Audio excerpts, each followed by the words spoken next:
this this kind of layered understanding of literacy. For a long period of time with technology, that people really had a very kind of a functional approach, not the functional that I kind of reimagined, but the other functional approaches was just, can you run the machine? And then, English teachers got a hold of that, and they became, I think, overly interested in critical literacy. And they kind of swung too far in the other direction, where they were more interested in kind of critiquing, and they were actually interested in productive use. So I think my sense of digital literacy brings together use and reflection, and critique, all in the service of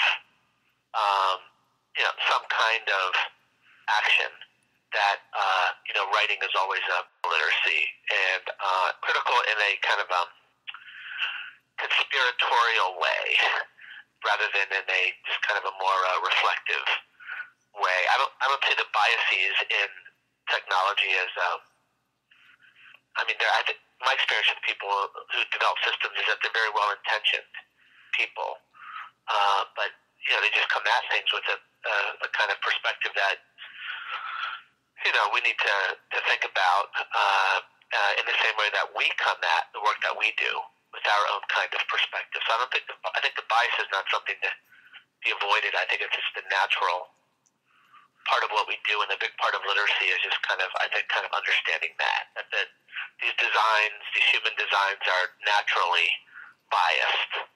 That's the way they will always be, and we have to, including our own work, and we just have to be good readers of that bias as we try to be productive in the systems.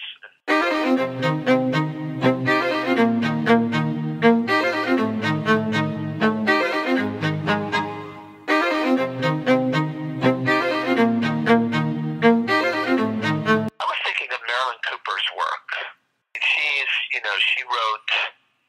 She's the source for this, right? So, and others have certainly wrote about it, but I think Marilyn Cooper was really one of the first people to kind of understand that all writing is situated in some kind of transactional, context.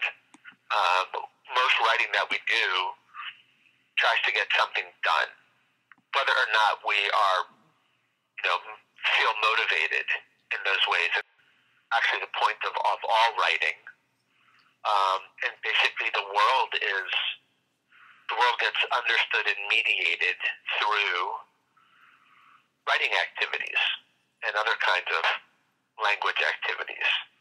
So when we sit down to write, we're also sitting down to help make the world.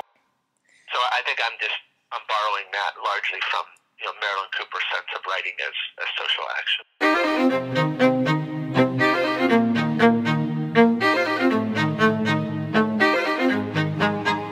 About that class, because I used to teach a class like that all the time, but the web used to be not such a complex terrain.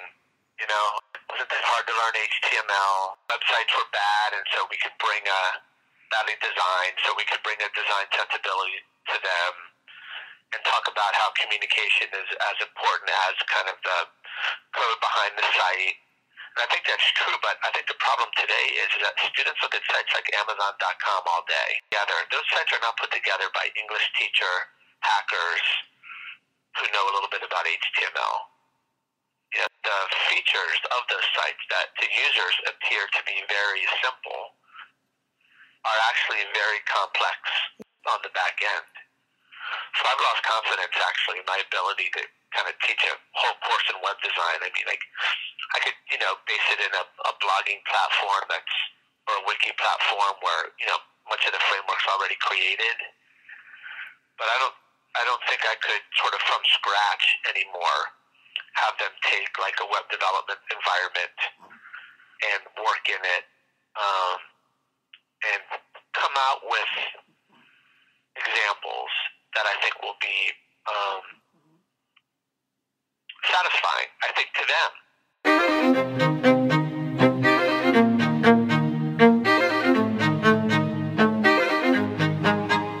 Historical purposes, and I'd focus on your communication goals, and I'd focus on the audience, and I'd get them to write meta, commentary about what they're trying to do, and all of that. But I think at the end of the day, those environments are just, I'm conflicted because there's all this sort of one-button publishing now than web design. Sure, we're all kind of in that mode, kind of amateur publishing is really, we can handle ourselves in that realm. I just get worried about what's happened in the technical realm of the web. It's no longer just learn some HTML code and you can do a website. If you were to sit with a real web developer and look at really what's involved during a website that has any consequences to it, I just think many of us aren't prepared there anymore. I think I'll probably from here on out mostly do web design stuff as like a unit of a course, and I'll probably take like a conventional genre of some kind out of tech writing, like the instruction set, and have students like make, this is obvious, but have students do like, let's do a print version, let's do a fully visual version, right, no words, let's do a video version, let's do a podcast, right, like just try to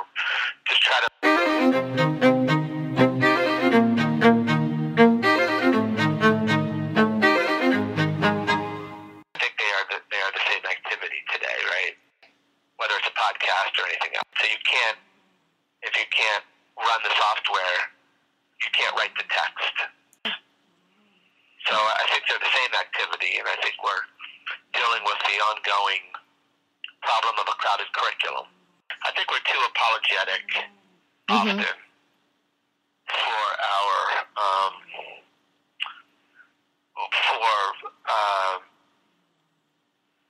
I guess for any focus that we take toward technology. I think we're just too apologetic for it. I think there's nothing wrong with taking time to talk to students about how GarageBand works. I mean, if you really want to promote a critical literacy, much to cover, and that's been a problem for decades, right? Then you got to know how the thing works and how it shapes you, right? I mean, I see a lot of very superficial analyses, kind of critical analyses in our field, where you say to yourself, this person never rolled up their sleeves and tried this thing, or they're pointed out some, I don't even know who the criticism is pointed out, some ghost who is out there trying to keep everybody down. I just don't see it. I think the people I see around me who work with technology are very well intentioned. They just take a very narrow look at technology, and I think we run too far in the other direction. So I think look at the concrete aspects of technology, and that's really the only way you can bring, I think, a good critique to them. So it's really, I mean, you don't even have to feel like doing the technology itself is important. If you're really interested in just a critical perspective, then you should be interested in how the thing works. Well, I think we have to keep what we do in perspective. I mean, it's one course in someone's college career, and I'd rather them take away a handful of key ideas, including rhetorically oriented and critically oriented ideas. But they don't know so much. It's always surprising to me when you think here comes an 18 or 20-year-old, and they're really going to know how to work. They're really not going to know how to work the web, and it turns out they really don't. I mean, they can do certain things well, and they have certain kinds of facilities. But at the end of the day, you give them a web assignment to do a straightforward web writing assignment, and they got a trillion questions.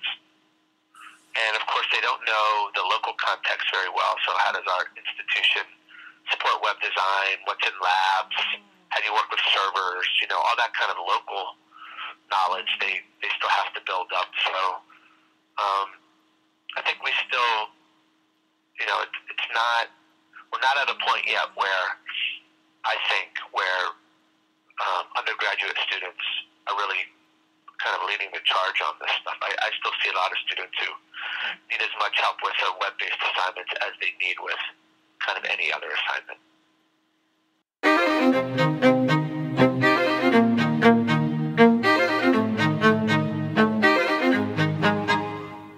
think we like to blame the teachers who came before us for all of the things students don't know. But I think that students need to know so much these days. And I think that what they need to know is also a moving target. So I don't feel like they're being underserved or underprepared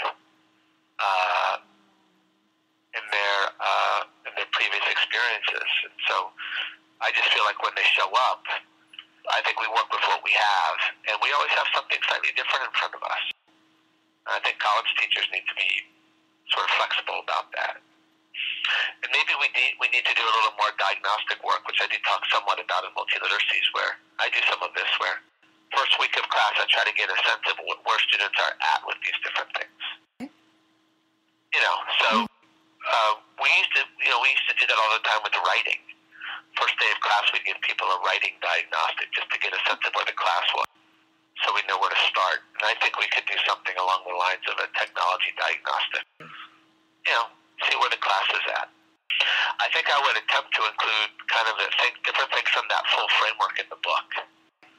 So I wouldn't just make it a functional kind of diagnostic. I'd have some questions like you were asking earlier about evaluating information.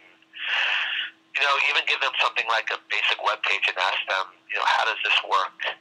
How do you imagine this working rhetorically? Right? What are the design features? What are they meant to do? They're all, of course, very experienced users of the web. And try to get them to take the step, take off the user hat and put on the designer hat, and get them to start reflecting on the structure of it and how the structure works and what the designers might be attempting to do, and how successful they think it may or may not be.